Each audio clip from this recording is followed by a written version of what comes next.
Hello students, welcome to our YouTube channel Examosphere. उम्मीद है आप सब बिल्कुल ठीक होंगे, अच्छे से एंजॉय कर रहे होंगे जो सीरीज हमारी चल रही है। एक दो जरूरी बातें, जो भी न्यू स्टूडेंट चैनल पर विजिट कर रहे हैं वो टेलीग्राम चैनल जरूर ज्वाइन कर लें, क्योंकि सारी अपडेट आपको यहीं से मिलती है। ठीक है, ये टेलीग्राम चैनल का नाम है आपका। सारी प्लेलिस्ट आपको यहाँ अपडेट हो जाती है, कोई न्यू वीडियो डलती है तो वो तुरंत वहां अपलोड होती है, राइट। सो एक बार आप इसको ज्वाइन कर लें याद से। इसके अलावा पब्लिक एडमिनिस्ट्रेशन इन इंडिया की सीरीज, हमारी लेक्चर सीरीज कंप्लीट हो चुकी है। प्लेलिस्ट चाहिए डिस्क्रिप्शन में मिल जाएगी, बहुत इजीली, इधर उधर जाने की कोई जरूरत नहीं है। Constitutional values and fundamental duties, ये ना आपका वैक का सब्जेक्ट है ना। सो आप इसको भी कवर कर सकते हैं, प्लेलिस्ट मिल जाएगी डिस्क्रिप्शन में सेम। बाकी अभी हम साथ साथ में दो सीरीज चला रहे हैं अपनी, इंडियाज फॉरेन पॉलिसी एंड एक ये है Indian government and politics. India's foreign policy की आपकी 3 यूनिट कंप्लीट हो चुकी है। ठीक है, सो उम्मीद है आप लोगों को वो सारी समझ में आ रही होंगी। कोई डाउट है तो कमेंट्स छोड़ दिया करो आप लोग। इसके अलावा आज जो हम शुरू करने वाले हैं, इंडियन गवर्नमेंट एंड पॉलिटिक्स की 3rd यूनिट शुरू करने वाले हैं, 2 ऑलरेडी हो चुकी है। साथ साथ एक दो जरूरी बातें आपके लिए, जो ड्यू रेगुलर के स्टूडेंट्स हैं, एनसी वेब वाले हैं, इग्नू एंड ड्यू एसओएल वाले, सबको ये सीरीज बहुत हेल्पफुल है, क्योंकि आप ही के सिलेबस के ऊपर ये सीरीज है। जो आउट ऑफ दिल्ली वाले स्टूडेंट्स हैं, है ना, वो भी आप इन सीरीज को फॉलो कर सकते हैं। बस एक बार ये अपना सिलेबस जरूर चेक कर लेना याद से। इसके अलावा लाइक शेयर एंड सब्सक्राइब कर देना, शेयर कर देना अपने सारे जो भी आपके क्लास ग्रुप्स होते हैं, है ना, अपने फ्रेंड सर्कल होते हैं उसमें, कि किसी भी तरीके से हम जो भी जरूरतमंद स्टूडेंट है ना, जिनको वाकई में जरूरत है, वहां तक पहुंच सके। इसके अलावा सब्सक्राइब का टारगेट है 5000 का, उम्मीद है पहुंचा दोगे टाइम से ही, मस्त आराम से। ठीक है, बाकी शुरू करते हैं। इंडियन गवर्नमेंट एंड पॉलिटिक्स, इसकी हम आज 3rd यूनिट शुरू कर रहे हैं, political institution at the centre and state level. देखो ये बात सही है कि केंद्र और राज्य स्तर पर राजनीतिक संस्थाएं, मतलब आप इनके बारे में स्टडी करोगे। हमें हायरार्की पता है ना, बेसिकली हमारी जो पावर है वो ऐसे ही तो होती है। सबसे पहले सबसे ऊपर कौन होता है आपका? सेंटर। उसके बाद आप चलते हो स्टेट्स पे, ठीक है। उसके बाद कहाँ चलते हैं हम? लोकल लेवल पे, है ना। यही तो है पावर का डिसेंट्रलाइजेशन, मतलब विकेंद्रीयकरण, की पावर का बंटवारा हो रहा है, पावर एक के हाथ में नहीं है। ठीक है, सो हम सबसे इंपॉर्टेंट जो हमारी पोस्ट है वो है प्राइम मिनिस्टर की, है ना। सो हम पार्ट 1 में प्राइम मिनिस्टर को कवर करने की कोशिश करेंगे। ठीक है, लास्ट तक बने रहना, साथ साथ नोट्स बना लेना। और ये ऐसा टॉपिक है ना, ट्रस्ट मी, आप यूपीएससी में बैठ रहे हो, आप एसएससी में बैठ रहे हो, आप चाहे टीचिंग एग्जाम में बैठ रहे हो, भाई हर जगह आपने पढ़ा है ना, इंडियन पॉलिटी हर जगह यूजफुल होती है। आपको ऐसी नई नई चीजें पता चलेंगी जो शायद नहीं पता होंगी अब तक, है ना। सो अच्छे से पूरे इंटरेस्ट के साथ बने रहना, और बहुत इजी लैंग्वेज में इतना आसान करके समझाऊंगी कि एक ही बार में समझ में आ जाएंगी चीजें। ठीक है, सो बस नोट मेकिंग कर लेना, बस इतना मैं चाहती हूँ। शॉर्ट लिख लो अपने, मतलब क्रिस्प से नोट्स बना लो, और क्या। सो अगर इंट्रोडक्शन की बात करी जाए, देखो सबसे बेसिक बात हमें पता है कि जो हमारी गवर्नमेंट है, या फिर हमारे यहाँ जो पावर का डिस्ट्रीब्यूशन है, या फिर ऑर्गन्स ऑफ गवर्नमेंट, है ना, आप 3 तरीके से अंग विभाजित करते हो सरकार के, है ना। तो कौन कौन से वो 3 अंग हैं? एक आपका लेजिस्लेचर, दूसरा एग्जीक्यूटिव, तीसरा जुडिशरी, मतलब विधायिका, कार्यपालिका और न्यायपालिका। ये हम सब शुरू से पढ़ते आ रहे हैं, हमने 6th में ही पढ़ लिया था, 6th-7th में ही, राइट। अब इसका काम कैसे होता है, क्या होता है, वो धीरे धीरे डिटेल में जानना। ठीक है, every organise society has a certain rule and regulation. देखो कोई भी सोसाइटी की बात करोगे, है ना, तो हर सोसाइटी में कुछ रूल एंड रेगुलेशन होते हैं, कुछ नियम कानून होते हैं भाई, जिसके ऊपर वो सोसाइटी या वो समाज चल रहा होता है। सो ऐसे ही हमारा भी है इंडिया का। Legislative body of the government is called legislature. देखो लेजिस्लेचर से, एल से लेजिस्लेचर, एल से ही समझ लो लेजिस्लेटिव, है ना, जो लॉ बनाए, सिंपल। ठीक है, सो वो आपका लेजिस्लेचर है, मतलब विधायी निकाय को विधायिका कहा जाता है।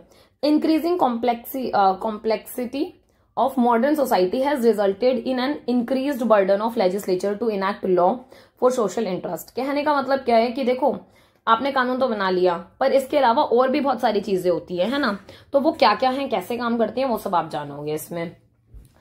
अदर फॉर्म ऑफ गवर्नमेंट में अगर आप देखोगे, या फिर पार्ट है जो गवर्नमेंट का ऑर्गन है, आपने एग्जीक्यूटिव पढ़ा, वो क्या करते हैं, इम्प्लीमेंट करते हैं। ठीक है, ये सीधी सी बात है। अगर मैं तुम्हें एक नॉर्मल बात बताऊं, तुम्हें नोट्स कैसे बनाने हैं ना, देखो यहाँ तुम्हें समझ में आएगा, जिस तरीके से इन्होंने इसको मतलब डिवाइड कर रखा है ना इन ऑर्गन्स को, ये 3 पार्ट्स में, तुम अपने नोट्स में भी इसी तरीके से एग्जैक्टली लिखोगे, और तुम्हें इतना तो पता चल ही गया होगा कि हाँ भाई कौन सा वर्ड किससे रिलेटेड है। सो लेजिस्लेचर को आप, या लेजिस्लेटिव को एल लिख दो, एग्जीक्यूटिव को ई लिख दो, जुडिशरी को जे लिख दो।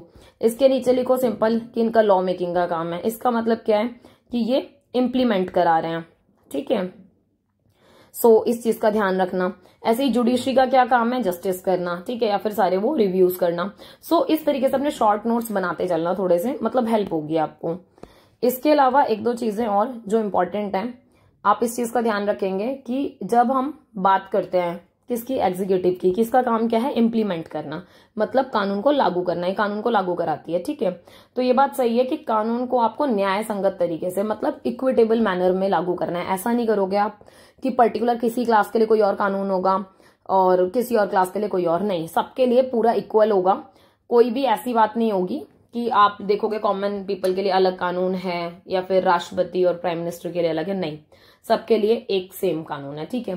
Function of the judiciary is to decide on the basis of the existing law under different circumstances. अब देखो जुडिशरी अलग अलग विभिन्न परिस्थितियों में अलग अलग तरीके से काम करती है। और बेसिक क्या काम होता है भाई, निर्णय लेना, डिसाइड करती है ना पूरा फैक्टर कि हाँ सही है या गलत है, कैसे क्या क्या होता है।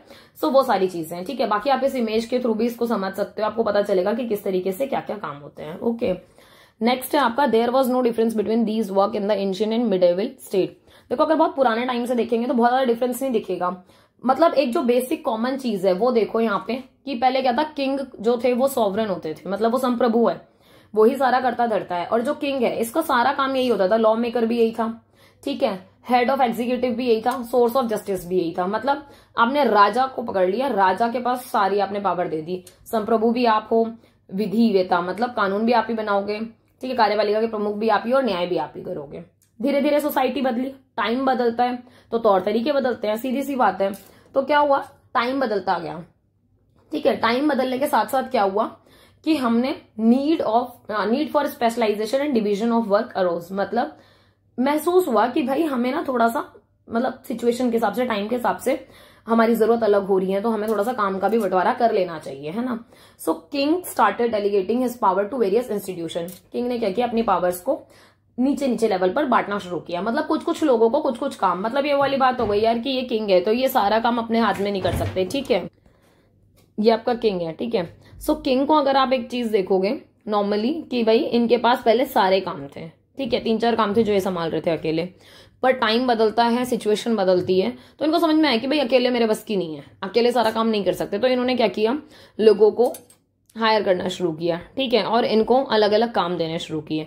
अब इन सबका अपना अपना अलग अलग काम है, कोई लॉ बना रहा है, कोई इंप्लीमेंट कर रहा है, कोई जस्टिस का काम कर रहा है, ठीक है। सो इस तरीके से आप देखोगे कि पावर एग्जिस्टेंस में आई या डिवीजन ऑफ पावर हुआ। अब एक चीज और है, हम इसमें क्या क्या पढ़ेंगे, हमारी जो ये यूनिट है, देखो आप प्राइम मिनिस्टर के बारे में पढ़ लोगे, पार्लियामेंट के बारे में, जुडिशरी के बारे में कि किस तरीके से ये सारे जो आपके इंस्टीट्यूट्स हैं या फिर किस तरीके से ये इंस्टीट्यूशनल फंक्शनिंग करते हैं, है ना, ये संस्थागत कामकाज किस तरीके से होते हैं, वो सब आप इसमें देखोगे। हम इसमें ये भी देखेंगे क्या रोल होता है आपके पीएम का, या फिर पार्लियामेंट किस तरीके से रोल प्ले करती है, अपॉइंटमेंट किस तरीके से होती है, क्या टेन्योर है, क्या क्या पावर होती है, कैसे रिलेशनशिप बिल्ड होता है ना, प्राइम मिनिस्टर के और काउंसिल ऑफ मिनिस्टर के साथ, इवन प्राइम मिनिस्टर का प्रेसिडेंट के साथ देखोगे, पार्टीज के साथ देखोगे, पार्लियामेंट्री लेवल पर देखोगे। तो ये सारी चीजें हम डिटेल में स्टडी करने वाले हैं। अब देखो प्राइम मिनिस्टर की अगर बात करें, क्योंकि हमारा टॉपिक ही क्या है, प्राइम मिनिस्टर, राइट। सो आपको ही पता है, देखो हमारे यहाँ ना 2 तरीके के हेड होते हैं, इस चीज का हमेशा ध्यान रखोगे। कई बार आपके कॉम्पिटेटिव एग्जाम में ना एमसीक्यू में पूछ लेता है, हमें पता होना चाहिए कि नॉमिनल हेड कौन होता है, रियल हेड कौन होता है। नॉमिनल समझते हो जो नाम मात्र का है, वो आप अभी डिटेल में पढ़ोगे, ठीक है। तो शुरू कर रही हूँ। Parliamentary democracy has been established in India by the constitution. देखो इंडिया में कौन सी डेमोक्रेसी चलती है, क्योंकि डेमोक्रेसी भी तो 2 तरीके की होती है, नहीं पता तो भाई जान लो आज ही, जो आपकी डेमोक्रेसी है वो 2 तरीके की होती है, ठीक है।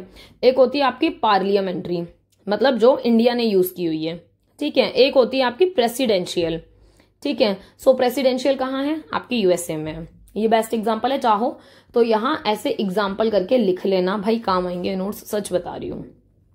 इसके अलावा मेन फीचर क्या है कि यहाँ पर रिस्पॉन्सिबिलिटी किसकी होती है, गवर्नमेंट की होती है, ठीक है। गवर्नमेंट बन किस तरीके से रही है या फिर गवर्नमेंट के पावर कैसे आ रही है, कॉन्स्टिट्यूशन से ड्राइव हो रही है, ठीक है। एक बात और है, जब हम डेमोक्रेसी की बात करते हैं भाई, ये हमने 6th क्लास में ही पढ़ा है, मतलब ये बात तो हम सभी जानते हैं, चाहे किसी भी स्ट्रीम का स्टूडेंट होगा, आर्ट्स हो, कॉमर्स हो या साइंस हो, कि डेमोक्रेसी का मतलब ही क्या है कि यहाँ पावरफुल कौन है, पीपल, समझ रहे हो आप।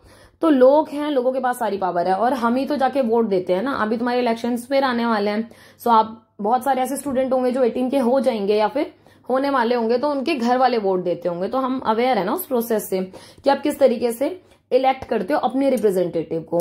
अपने रिप्रेजेंटेटिव समझ रहे हो, हम सारे के सारे खुद से तो डिसीजन मेकिंग नहीं करते, अपने बिहाफ पर किसी एक बंदे को वोट देते हैं ना, किसी एक पर्सन को, और वही हमारे बिहाफ पर हमें रिप्रेजेंट करते हैं और हमारे लिए सारे काम करते हैं, right. So this is called democracy. बहुत बेसिक है ना, अगर भूल गए होंगे तो एटलीस्ट एक बार याद दिला दूं कि ऐसा होता है। इसके अलावा 2 एग्जीक्यूटिव हेड होते हैं आपके इसमें।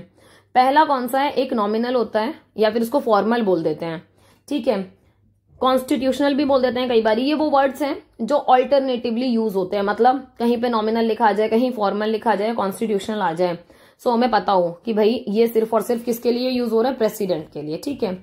और सेकंड क्या है, एक्चुअली, जो हमारा यूज होता है, एक्चुअली कौन हेड है आपका, है ना, सो वो कौन है, आपके प्राइम मिनिस्टर, ठीक है। और प्राइम मिनिस्टर के साथ साथ जो वर्क करते हैं, ठीक है, काउंसिल ऑफ मिनिस्टर, सो ये आपकी राष्ट्रपति है, प्रेसिडेंट है, ये क्या है, हमारी नॉमिनल हेड है ना, नॉमिनल हेड। तो इस चीज को थोड़ा सा हमें पता हो कि नॉमिनल हेड कौन होता है और नॉर्मल हेड कौन होता है, मतलब नॉर्मल मतलब रियल हेड कौन होता है, ठीक है। सो इस चीज का ध्यान रखेंगे। प्रेसिडेंट जो है आपका कॉन्स्टिट्यूशनल हेड, या फिर आप नॉमिनल एग्जीक्यूटिव हेड कह सकते हो इसको। वर्ड कुछ भी आएगा पेपर में लिखा हुआ, कल को किसी एमसीक्यू में बैठो या फिर आप अपना सब्जेक्टिव आंसर पे लिख रहे हो, तो इनमें से कोई भी वर्ड आप ऑल्टरनेटिवली यूज कर सकते हो, बिल्कुल फ्री होके, ओके। एक बात और है, इसको थोड़ा सा मॉडिफाई करके कैसे पूछा जा सकता है, एक बार वो देख लो। अगर नॉर्मल देखा जाए ना आपका, यही बता देती हूँ, ठीक है। देखो, अगर पूछा जाए हेड ऑफ द स्टेट कौन है, हेड ऑफ द स्टेट, देखो ये चीजें इंपॉर्टेंट हैं, इसलिए थोड़ा सा टाइम लगा के बता रही हूँ, क्योंकि ये चीजें ना वैसे तुम्हें कहते हैं ना एनसीईआरटी से ही कवर हो जानी चाहिए, पर बहुत सारे ऐसे स्टूडेंट होंगे जिनको आज भी क्लियर नहीं होंगी ये चीजें, तो आज बता रही हूँ जिससे हमेशा ये चीज ध्यान रह जाए, तो बहुत ध्यान से सुन लेना। हेड ऑफ द स्टेट की बात हो रही है, एक हो रही है हेड ऑफ द गवर्नमेंट की, ठीक है, GOVT लिख रही हूं। सो अगर स्टेट की बात होगी तो कौन है आपके, प्रेसिडेंट, ठीक है। और गवर्नमेंट के हेड कौन होते हैं आपके, PM। तो भाई इन चीजों का थोड़ा सा ध्यान रखो, कुछ नहीं है, सिर्फ वर्ड्स का हेर फेर है, बात एक ही रहेगी। अब चाहे हेड ऑफ द स्टेट बोल दो, चाहे नॉमिनल बोल दो हेड, ठीक है, यहाँ हेड ऑफ द गवर्नमेंट बोल दो, चाहे रियल हेड बोल दो, वो PM ही रहेंगे। तो ये बेसिक चीजें हैं, अगर आज ध्यान रख ली आगे तक के लिए काम खत्म। नेक्स्ट आपका ऑल एग्जीक्यूटिव पावर किसके पास होती है, फॉर्मली, मतलब कागजों पे आप क्या दिखाते हो कि सारी पावर किसके पास, प्रेसिडेंट के पास, ठीक है। बट रियलिटी आपको और मुझे दोनों को पता है कि जितने भी डिसीजन लिए जाते हैं किसके नाम पे लिए जाते हैं, प्रेसिडेंट के नाम पे लिए जाते हैं, ठीक है। बट एक्चुअली में वो डिसीजन कौन ले रहा होता है, रियल हेड। रियल हेड कौन है तुम्हारा, काउंसिल ऑफ मिनिस्टर, है ना। और काउंसिल ऑफ मिनिस्टर किसकी लीडरशिप में वर्क करती है, प्राइम मिनिस्टर। दैट मीन्स कि प्राइम मिनिस्टर ले रहे हैं डिसीजन काउंसिल ऑफ मिनिस्टर के साथ बैठकर, पर किसके नाम पे ले रहे हैं, प्रेसिडेंट के नाम पे। सो ये चीजें हमें थोड़ी सी पता होनी चाहिए। अदर वर्ड्स में आप देखोगे काउंसिल ऑफ मिनिस्टर। अब एक बात बताओ, मैंने यहाँ ऊपर ही बता दिया कि लीडरशिप किसकी है, प्राइम मिनिस्टर की, काउंसिल ऑफ मिनिस्टर में। तो सीधी सी बात है, काउंसिल ऑफ मिनिस्टर का हेड कौन होगा, प्राइम मिनिस्टर होंगे, ठीक है। और ये कैसा रोल प्ले करते हैं, de facto executive head. De facto समझ रहे हो ना, कि ये मतलब प्रॉपर जिसको बोलते हैं रियलिटी में यही एग्जीक्यूट करके वर्क कर रहे हैं, ओके। इसके अलावा आप ये देखोगे जो प्राइम मिनिस्टर हैं वो आपके हेड होते हैं काउंसिल ऑफ मिनिस्टर के। बात अभी हमने देखी ही, जब ये हेड होते हैं तो इनको लीडर ऑफ पार्लियामेंट भी कहा जाता है कि ये अपनी पार्टी को लीड करते हैं। नेक्स्ट है आपका leader of the country, the leader of the party and symbol of supreme political party. देखो क्या क्या क्या क्या रिप्रेजेंट कर रहे हैं हमारे PM, कंट्री के भी लीडर हैं, ठीक है, अपनी पार्टी के भी लीडर हैं। क्योंकि ये बात आपको ध्यान होगी, जैसे 2014 के इलेक्शंस के टाइम पे आप बहुत छोटे होंगे, ठीक है, बट आज के टाइम पे अगर आप देखोगे ना, होता क्या है, अगर आप बीजेपी देखो तो बीजेपी से आपको थोड़ी समझ में आएगा कि आपके आसपास कौन सा रिप्रेजेंटेटिव खड़ा है, बहुत कम बच्चे अवेयर होंगे। पर BJP is equal to Modi हमें जरूर समझ में आ जाएगा, ठीक है। कांग्रेस के साथ अगर आप देखोगे तो राहुल गांधी, है ना, ये समझ में आ जाएगा, या सोनिया गांधी। ऐसे ही आप आम आदमी के साथ देखोगे, या फिर जो आप वाली पार्टी है आपकी, ठीक है, आप उस पार्टी में देखोगे तो आपको केजरीवाल बहुत सही से समझ में आएंगे कि हाँ भाई ये लीडर रिप्रेजेंट कर रहे हैं। सो सेम इसी तरीके से पार्टी को भी रिप्रेजेंट कर रहे हैं आपके PM। सिंबल है सुप्रीम पॉलिटिकल पावर के, समझ रहे हो, मतलब कि सुप्रीम सबसे ऊपर सर्वोच्च पावर जो है वो किसके पास है, आपकी प्राइम मिनिस्टर के पास है। Post of the prime minister, मतलब ये जो पोस्ट है इसको ना मतलब 3 बार, ठीक है, इसको 3 टाइम कर लेना, 3 बार आपके कॉन्स्टिट्यूशन में मेजरली मेंशन किया गया है, ठीक है। तो वो कौन कौन से आर्टिकल है वो एक बार देख लो, 74(1), 75(1) एंड 78। एक बात और, बहुत सारे स्टूडेंट अब ये सोच रहे होंगे कि भाई अब आर्टिकल याद करने हैं या क्या करें। देखो तुम्हारी मर्जी, तुम चाहो तो आर्टिकल को अपने आंसर्स में लिख के आ सकते हो, ठीक है। अगर वैसे भी एक एक दो दो लाइन की बात है, नॉर्मल बात है, इसको रटने की भी जरूरत नहीं है, नॉर्मल समझ लोगे, अपनी लैंग्वेज में लिख के आ जाना, आंसर की क्वालिटी बहुत ज्यादा अच्छी हो जाएगी, ठीक है। इनकेस याद ना रहे तो ये नंबर डालाना आर्टिकल्स के, सिंपल, ठीक है। सो वो आपके ऊपर है। बाकी 74(1) में क्या बोला गया है, there shall be a council of minister with the prime minister at the head to aid and advise the president. मतलब एक काउंसिल ऑफ मिनिस्टर होगी जिसके हेड कौन होंगे, प्राइम मिनिस्टर होंगे, ठीक है। और ये क्या करेंगे, ये प्रेसिडेंट के साथ मिलकर, है ना, प्रेसिडेंट की सहायता और सलाह देने के लिए काम करेंगे एक साथ। दूसरा क्या है 75(1), इसमें prime minister shall be appointed by president. देखो इस चीज का ध्यान रखो, ये आपके पीएम है, ठीक है, इनको अपॉइंट कौन कर रहे हैं, आपके प्रेसिडेंट।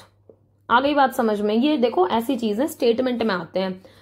आप कल को कॉम्पिटेटिव एग्जाम में कभी ना कभी तो बैठोगे ना, मतलब आई कैन एश्योर यू, अगर आपने ये ढंग से पढ़ लिया ना, आप आराम से कर जाओगे, बहुत प्यार से कर जाओगे। क्योंकि आजकल जो आपका लेवल बढ़ रहा है ना कंपटीशन का, जो भी स्टूडेंट गवर्नमेंट जॉब के लिए प्रिपेयर करना चाहते हैं, and not only for government job, ये बेसिक चीजें हम सबको पता होनी चाहिए भाई, कि हमारे देश में कैसे क्या काम होता है, कौन किसको अपॉइंट कर रहा है, सारी चीजें पता होनी बहुत जरूरी है, ठीक है। तभी तो आपके पास नॉलेज होगी, तभी तो आपकी खुद की पर्सनैलिटी बिल्ड होगी ना। तो इन चीजों को ध्यान रखो। और स्टेटमेंट में ऐसे ही क्वेश्चन पूछते हैं, जानबूझ के पूछ लेंगे, प्राइम मिनिस्टर को अपॉइंट करते हैं प्रेसिडेंट, एक स्टेटमेंट ये होगी। दूसरी ये भी हो सकती है स्पीकर ऑफ लोकसभा लिख देंगे। अगर हमें डीप नॉलेज है तो हम भाई प्रेसिडेंट वाला मार्क कराएंगे भाग के जाके, ठीक है। तो इन चीजों का थोड़ा सा ध्यान रखना। एक बात और है, प्रेसिडेंट को तो चलो अपॉइंट कर दिया पीएम ने, ओके।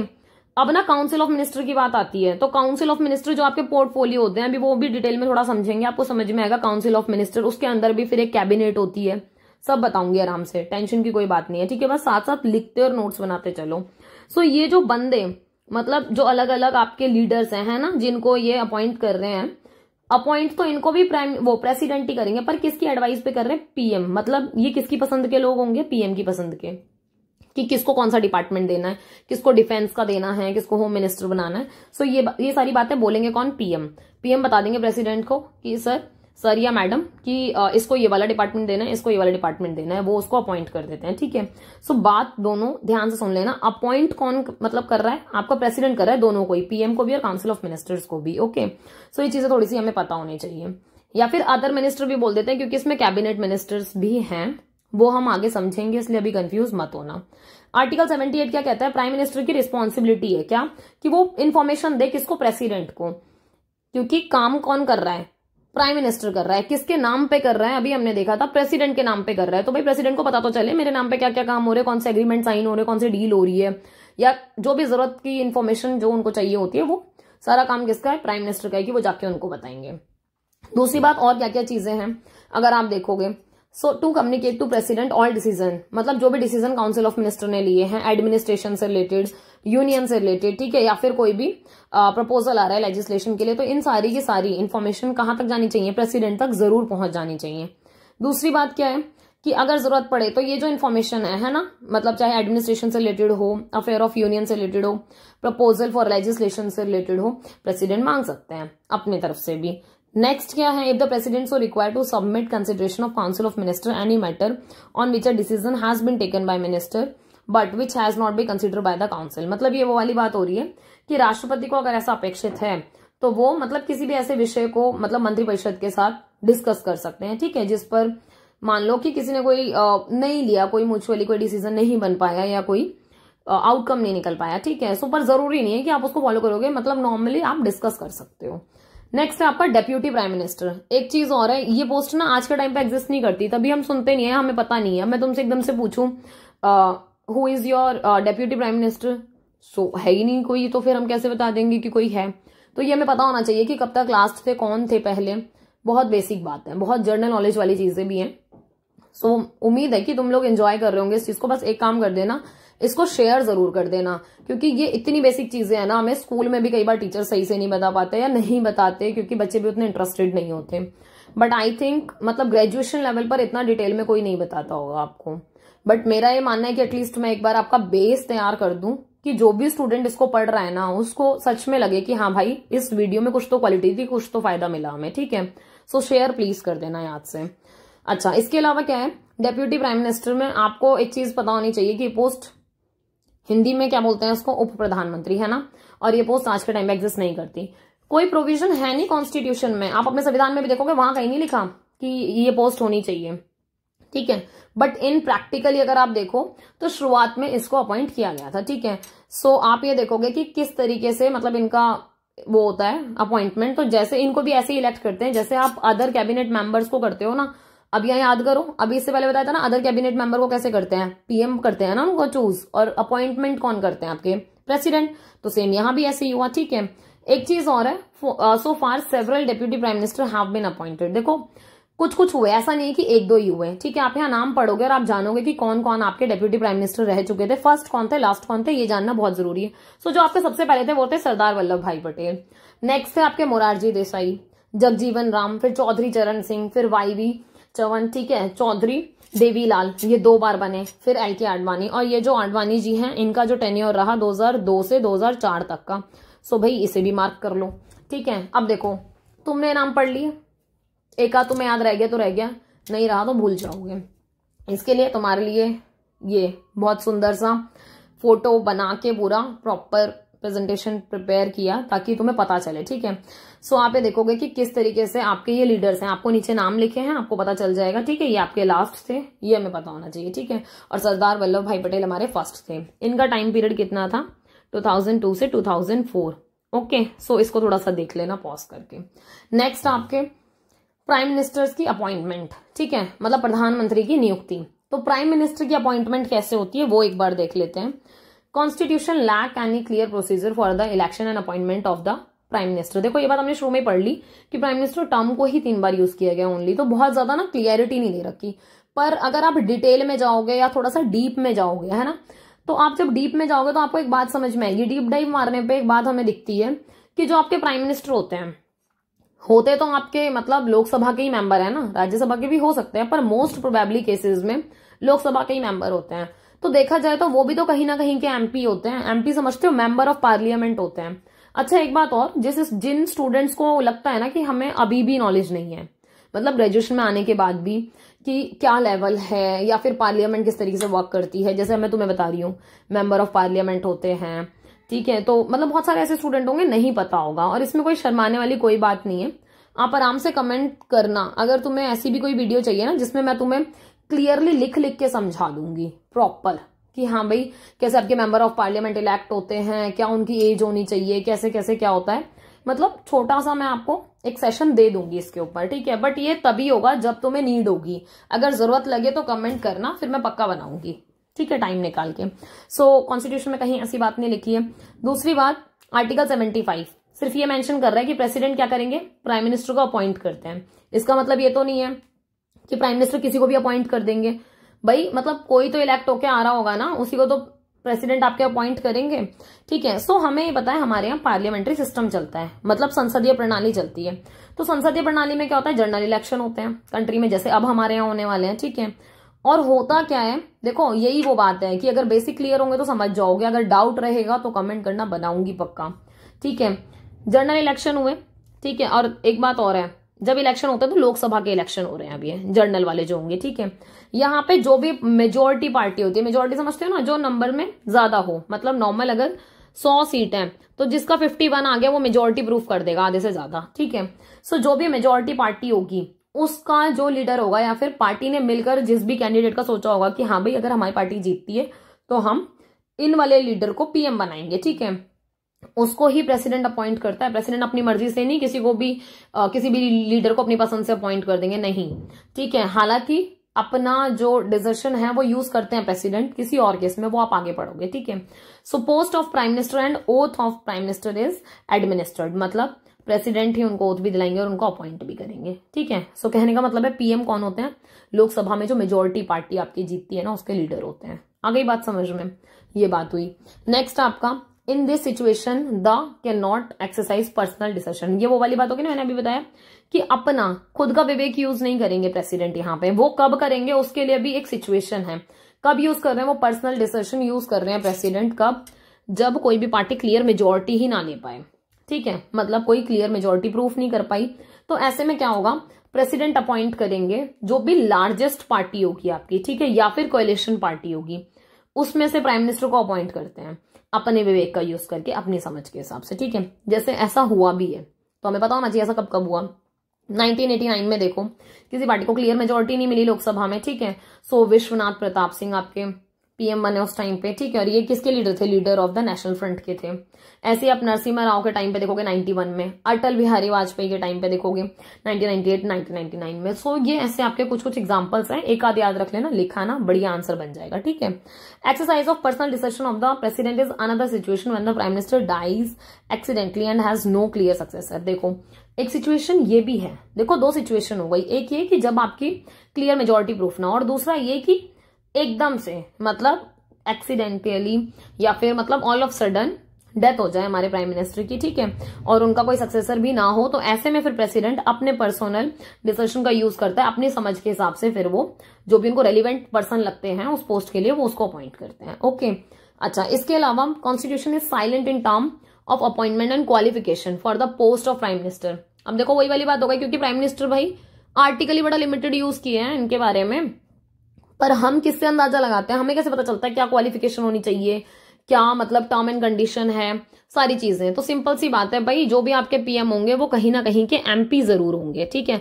अब इसी बात पे तुम मुझे बता देना कि देखो टिकट्स तो डिस्ट्रीब्यूट हो चुकी हैं, पता चल गया कौन कहां से इलेक्शन लड़ रहे हैं, राइट, मतलब कौन कौन से लीडर। सो आप मुझे बताओगे जो हमारे पीएम मोदी है, ठीक है, वो भी तो कहीं से इलेक्शन लड़ रहे होंगे, तभी तो वो मेंबर ऑफ पार्लियामेंट है, तभी तो एमपी भी है वो, राइट। सो आप मुझे कमेंट्स में बताओगे कि वो कहां से इलेक्शन लड़ रहे हैं, ठीक है। नहीं बताओगे तो गूगल करके बताओगे, पर बताओगे जरूर, ठीक है। आई वांट टू सी कि मेरी मेहनत कितनी सक्सेसफुल हो रही है, ठीक है। सो आप लोग ये करके बताओगे ताकि मुझे मोटिवेशन मिले, मुझे लगता है कि हाँ चलो मेरे बच्चे पढ़ रहे हैं, मेरी मेहनत सफल हो रही है, तभी तो इतनी सारी यूनिट है, कैसे कंप्लीट होंगी? ऐसे ही होंगी ना कि मुझे लगेगा कि हाँ मेरे स्टूडेंट को वाकई में मेरी जरूरत है। सो बताना। Prime minister can be a member of any house of parliament, मैंने तुम्हें बताया किसी भी हाउस के हो सकते हैं, लोकसभा भी राज्यसभा भी, पर मेजरली होते कहाँ के हैं? ज्यादातर लोकसभा के होते हैं, ठीक है। अगर मान लो कोई ऐसा पर्सन है जो किसी भी मेंबर का मतलब किसी भी हाउस का मेंबर नहीं है, ठीक है, जिस टाइम पर उनको अपॉइंट किया गया, तो भी आप उनको अपॉइंट तो कर लेते हो, पर आप उनको 6 महीने का टाइम देते हो कि 6 महीने के अंदर अंदर आपको किसी भी हाउस की मेंबरशिप ले लेनी है, ठीक है। अगर आप 6 महीने में सक्सेसफुल नहीं होते हो मेंबरशिप लेने के लिए, तो फिर क्या होगा? फिर आप उस पोस्ट पर नहीं रह पाओगे, समझ गए, आपको हट जाना पड़ेगा। और ऐसा यूजुअली होता नहीं, ऐसा कभी हुआ नहीं कि मतलब कोई अपनी मेंबरशिप ना ले पाया हो, ठीक है। सो ये चीज हो जाती है आराम से। अकॉर्डिंग टू आर्टिकल 75 का 4th पार्ट है, आप उसमें देखोगे before the prime minister enter upon his office president shall administer to him. अब वो वाली बात हो गई, जब प्राइम मिनिस्टर अपने ऑफिस को होल्ड करने से पहले या उस पोस्ट पे आने से पहले प्रेसिडेंट उनको अपॉइंट करे, तो प्रेसिडेंट उनको ओथ दिलाएंगे, ठीक है। सारे जो भी सेट आउट होते हैं ना, सारे नॉर्म्स होते हैं, जो भी चीजें होती हैं, ठीक है, उनको कि हाँ भाई आप सारी चीजों को मतलब सीक्रेसी मेंटेन करोगे, जहां जरूरत होगी सारे नॉर्म्स को फॉलो करोगे। ये सारी की सारी चीजें क्या होंगी, मतलब ये 3rd शेड्यूल में भी दे रखी है आपकी 3री अनुसूची में कि हाँ आप उन सारी चीजों को गुप्त तरीके से रखोगे, मतलब अपने देश के प्रति लॉयल रहोगे, ठीक है। नेक्स्ट है आपका टेन्योर। अब वही वाली बात, अलग से तो लिखा नहीं है कि भाई पीएम का टेन्योर इतना होगा, ठीक है, बट इन जनरल अगर हम देखें तो कितना होता है? 5 साल होता है, ठीक है। अब 5 साल कैसे होता है भाई? लोकसभा के मेंबर है, एलएस लिख रही हूँ, लोकसभा को समझ जाना, ठीक है। लोकसभा का मेंबर है, मेंबर ऑफ पार्लियामेंट है। लोकसभा के इलेक्शन कितने सालों में होते हैं? हर 5 साल में होते हैं, सिंपल। तो ये कॉमन सेंस हो गई कि हमारे पीएम का भी टेन्योर 5 साल का हो जाएगा, ठीक है। सो इस चीज का ध्यान रखना। पर वैसे अगर आप देखोगे आर्टिकल में 75 में तो ऐसे लिखा रहता है कि ये प्लेजर ऑफ प्रेसिडेंट पर काम करते हैं, मतलब कि जब तक राष्ट्रपति चाहे तब तक। पर प्रैक्टिकली अगर देखा जाए तो ऐसा तो नहीं हो सकता ना, राष्ट्रपति चाहे कि पूरे 50 साल तक एक ही पीएम रहे, तो it is not possible, right. So कहने का मतलब है कि हम जो ये वाला प्रोसेस है जो मैंने आपको बताया, लोकसभा, मेंबर ऑफ पार्लियामेंट, 5 साल में, हर 5 साल में इलेक्शन, सो इसके तहत इनका जो टेन्योर है या कार्यकाल है वो कितना रहता है? 5 साल रहता है, ठीक है। सो 5 साल के लिए अपॉइंट होते हैं, और वही जो भी पार्टी आपकी मेजोरिटी प्रूफ करती है लोकसभा में उसके लीडर बनते हैं ये। दूसरी बात क्या है, जब तक पार्टी है तब तक ही ये रहते हैं ऑफिस में। मतलब कहने का कि मान लो मैंने आपको क्या बताया, 5 साल टेन्योर है, ठीक है। अगर 5 साल से पहले आपकी गवर्नमेंट गिर गई, ठीक है, तो इनको भी, पीएम को भी हट जाना पड़ेगा। मतलब ऐसा नहीं है कि सेम पीएम रह जाएंगे, इस चीज का बहुत ध्यान रखना। एक बात और है, पीएम को आप हटा कैसे सकते हो, मतलब क्या क्या तरीके हैं? आप मोशन मूव कर सकते हो, नो कॉन्फिडेंस मोशन, ठीक है, कि आपको लगे कि अविश्वास, मतलब आपको लग रहा है कि आपको सरकार पे विश्वास नहीं रहा, तो ऐसे में क्या होता है, अविश्वास प्रस्ताव लाया जाता है। और अगर वो इस चीज को फुलफिल कर देते हैं, ठीक है, मतलब अविश्वास प्रस्ताव अगर पास हो गया आपका, तो इस चीज का ध्यान रखना, उनको हटना पड़ जाता है। मतलब पूरी गवर्नमेंट कोलैप्स हो जाती है, सब कुछ गिर जाता है, ठीक है, बनी बनाई सरकार सब खत्म हो जाएगी, फिर वापस से सब कुछ होगा। तो इस चीज का ध्यान रखना। ऐसा एक केस हुआ था कि मतलब भैया हमें पता होना चाहिए है ना कि कौन से लीडर के खिलाफ अविश्वास प्रस्ताव पास हुआ या फिर पेश किया गया, पास तो नहीं हुआ कभी पर एटलीस्ट मूव तो किया गया मोशन, ठीक है। सो ये भी एक क्वेश्चन बनता है तुम्हारा। ऑन 10 जुलाई 1979 को Yashwant Rao Chavan, leader of opposition Lok Sabha, क्योंकि ये बात सही है ना कि हाँ आपकी जो लोकसभा है उसमें अपोजिशन के भी लीडर बैठते हैं, ठीक है, उन्होंने एक मोशन मतलब उन्होंने इसको वो अविश्वास प्रस्ताव को पेश किया था। कौन से पीएम के अगेंस्ट? मोरारजी देसाई के अगेंस्ट, ठीक है। सो ये वाली बात है, मतलब एक एग्जांपल है तो आप इसको अपने साथ रख सकते हैं। इसके अलावा prime minister Desai resigned on, पहले ही मतलब अविश्वास प्रस्ताव पास हुआ, मतलब पेश हुआ, सॉरी, पास होना और पेश होने में अंतर है, सॉरी। पेश होने का मतलब है आप उसको मतलब लेके आ रहे हो, ठीक है, किसी के खिलाफ, जैसे मोरारजी देसाई के खिलाफ लेके आए। अब क्या होगा प्रोसेस कि आप उसको पास कराओगे, ठीक है, मतलब आपको अपनी मेजोरिटी प्रूफ करनी पड़ेगी हाउस में, ठीक है। अगर आपने प्रूफ कर दी तो आप क्या हो जाओगे, आप जीत जाओगे और वो फेल हो जाएगा, नो कॉन्फिडेंस मोशन, ओके। पर हुआ क्या, देसाई ने क्या किया, 15 जुलाई 1979 को, मतलब जस्ट बिफोर द वोट, मतलब वोट पड़ती नो कॉन्फिडेंस मोशन के लिए कि हाँ भाई ये मेजोरिटी प्रूफ कर पा रहे हैं नहीं कर पा रहे, उससे पहले इन्होंने क्या कर दिया, रिजाइन मार दिया, ठीक है। सो अब ऐसे में क्या हुआ, और रीजन क्या था, क्योंकि बहुत सारे जनता पार्टी के लोग थे जिन्होंने इस चीज को क्या किया था, मतलब अपोज किया था, और उन्होंने क्या कर दिया था, रिनाउंस कर दिया था, मतलब अपनी जो सदस्यता है, मेंबरशिप है, उन्होंने उसको त्याग दिया था, ठीक है। So list of prime minister of India कई बार पूछ लेते हैं सीक्वेंस में लगाने को, तो हमें पता होना चाहिए कि पहले आपके जवाहरलाल नेहरू थे, सेकंड गुलजारी लाल नंदा थे, 13 दिन के लिए बने थे, उसके बाद लाल बहादुर शास्त्री, फिर इंदिरा गांधी। हालांकि लाल बहादुर शास्त्री और इंदिरा गांधी के बीच में भी गुलजारी लाल नंदा फिर से 13 दिन के लिए बने थे, ठीक है। फिर मोरारजी देसाई हो गए, फिर चरण Singh, Rajiv Gandhi, VP Singh, Chandrashekhar, PV Narasimha Rao, Vajpayee ji, HD Deve Gowda, आई के गुजराल, मनमोहन सिंह एंड नरेंद्र मोदी, जो अभी कंटिन्यू है प्रेजेंट टिल टाइम, ओके। सो ये वाली चीजें ये हमें थोड़ी सी पता होनी चाहिए। फंक्शन और पावर क्या होता है आपके प्राइम मिनिस्टर के? देखो कार्य तो है, शक्तियां भी हैं, क्योंकि मेजरली तो हमने देख ही लिया बैकग्राउंड में कि हाँ भाई कितनी पावरफुल है, कैसे कैसे क्या होता है, बट स्टिल थोड़ा सा हमें पता हो। सो पार्लियामेंट्री सिस्टम है हमारे यहाँ पर, ठीक है, और हमने क्या किया हुआ है, डी फैक्टो हेड है हमारे यहाँ पे। हमने डी फैक्टो वो वर्ड पढ़ा था ना, जब आप रियलिटी में मतलब आपके यहाँ कौन रियल हेड कौन है, तो हमारे यहाँ पीएम है रियल हेड, ठीक है। और नॉमिनल कौन है हमारे यहाँ पर? नॉमिनल है प्रेसिडेंट। और ये वाली चीज ना आप अगर देखोगे तो जैसे हम ब्रिटेन से अडॉप्ट करते हैं, राइट, मतलब ब्रिटेन से हमने ये वाला स्ट्रक्चर फॉलो किया ना। जैसे इंडिया में अगर आप देखोगे, सो इंडिया में नॉमिनल कौन थे तुम्हारे, कौन थे क्या मतलब होते हैं, प्रेसिडेंट होते हैं, ठीक है। और अगर आप ब्रिटेन की बात करो, सो ब्रिटेन में कौन होते हैं तुम्हारे नॉमिनल, वहां किंग या क्वीन, राइट। सो ये वाली बात हो गई, क्योंकि वहां पर मोनार्कियल है, ठीक है। तो ये वाली बात है कि नॉमिनल है, अगर रियलिटी में पावर वहां भी प्राइम मिनिस्टर के पास ही है और यहाँ भी प्राइम मिनिस्टर के पास ही है, ओके। सो इनके पास यही है रियल एडमिनिस्ट्रेशन के हेड, या फिर एक्सेस बोलते हैं कि हाँ भाई इनके पास ही सब कुछ रहता है इनके हाथ में, ठीक है। एक बात और है, प्राइम मिनिस्टर जो है ना, उनका मेन फोकस है कि भाई power and responsibility in the Indian parliament governance system, की ये पद या ये पोस्ट ही ऐसी है कि इसमें आपके पास पावर तो रहती है, साथ साथ जिम्मेदारी भी रहती है। ऐसा नहीं कि खाली आप पावर का यूज करो, मिस यूज करो, कोई फर्क नहीं पड़ता, नहीं, पूरी रिस्पॉन्सिबिलिटी मिलती है आपको, तो पूरी रिस्पॉन्सिबिलिटी के साथ आपको ये काम करना पड़ता है। नेक्स्ट है आपका description of the work and power of the prime minister. देखो इस चीज में आप क्या देखोगे कि किस तरीके से, मतलब आपने थोड़ा सा डिस्क्रिप्शन दे रखा है इसमें, है ना, थोड़ा विवरण कर रखा है। Formation of council of minister, ये सबसे इंपॉर्टेंट बात है, क्योंकि आपने 75(1) में पढ़ा ना कि प्रेसिडेंट अपॉइंट करते हैं प्राइम मिनिस्टर को और साथ साथ काउंसिल ऑफ मिनिस्टर को। काउंसिल ऑफ मिनिस्टर पसंद किसकी होती है? प्राइम मिनिस्टर की, पर अपॉइंट कौन करते हैं? प्रेसिडेंट, मतलब on the advice of prime minister. Statement में क्वेश्चन कई बार ही बनता है, तो प्लीज ध्यान रखना इन चीजों को। तो फॉर्मेशन हो रहा है काउंसिल ऑफ मिनिस्टर का, ठीक है। इसके अलावा prime minister tries to give representation to different part of the country. एक बात और देखो कि प्राइम मिनिस्टर जब लोगों को चुनते हैं कैबिनेट मिनिस्टर के लिए या फिर काउंसिल ऑफ मिनिस्टर के लिए, समझ रहे हो। हालांकि एक बात और, मतलब मेरे से रुका नहीं जा रहा बताते हुए, क्योंकि मुझे लगता है कि ये डाउट बने ना तुम्हारे मन में, तो अभी क्लियर कर देती हूँ। देखो काउंसिल ऑफ मिनिस्टर की बात हो रही है, ठीक है, काउंसिल ऑफ मिनिस्टर, ठीक है, ये आपका बड़ा है, मतलब बड़ा सर्कल कह लो, ठीक है। इसी के अंदर ना छोटा सा सर्कल होता है, वो होता है कैबिनेट, कैबिनेट मिनिस्टर का, ठीक है। और कैबिनेट कैसा है? छोटा सर्कल है, मतलब जो छोटा होता है वो वीआईपी होते हैं, ये याद रख लो, ठीक है। मतलब क्योंकि आपको पता है ना, अगर आप अपनी कंट्री में भी देखोगे जो एलिट सर्कल है, एलिट समझते हो ना, जो रिच क्लास होती है आपकी, है ना, या फिर जो बहुत पावरफुल क्लास होती है, वो संख्या में हमेशा कम होते हैं, है ना, वो नंबर में कम होते हैं। तो कैबिनेट हमेशा नंबर में कम होंगे काउंसिल ऑफ मिनिस्टर के कंपैरिजन में। तो काउंसिल ऑफ मिनिस्टर के अंदर ही आते हैं कैबिनेट। मतलब अगर आप इसको ऐसे सर्कल से समझोगे तो ये है, ये आपका कैबिनेट है और ये आपका काउंसिल है, ठीक है। सो ये हमें पता हो। और इसको याद कैसे कर सकते हो, कौन छोटा कौन बड़ा।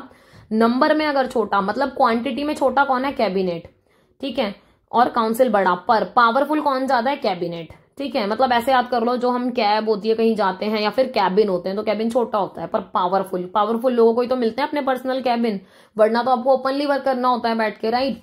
तो आप इस तरीके से थोड़ा ये चीज ध्यान रखना, ओके। सो अब ऐसे में क्या होता है, जब प्रेसिडेंट अपॉइंट कर रहे होते हैं इनको, तो प्राइम मिनिस्टर एडवाइस करते हैं, तो प्राइम मिनिस्टर कोशिश करते हैं वो डिफरेंट पार्ट ऑफ कंट्री से लोगों को ले, ताकि रिप्रेजेंटेशन बना रहे आपकी कंट्री का। ऐसा नहीं होगा वो सारे नॉर्थ के ही बंदे होंगे, नहीं, हर जगह के लोग होंगे जो अपने अपने एरिया को रिप्रेजेंट कर रहे होंगे। इसमें शेड्यूल कास्ट वाले, शेड्यूल ट्राइब वाले, माइनॉरिटी कास्ट वाले, मतलब ये सब भी मतलब मिनिस्टर्स होते हैं जो रिप्रेजेंट करते हैं इन सबको, ओके।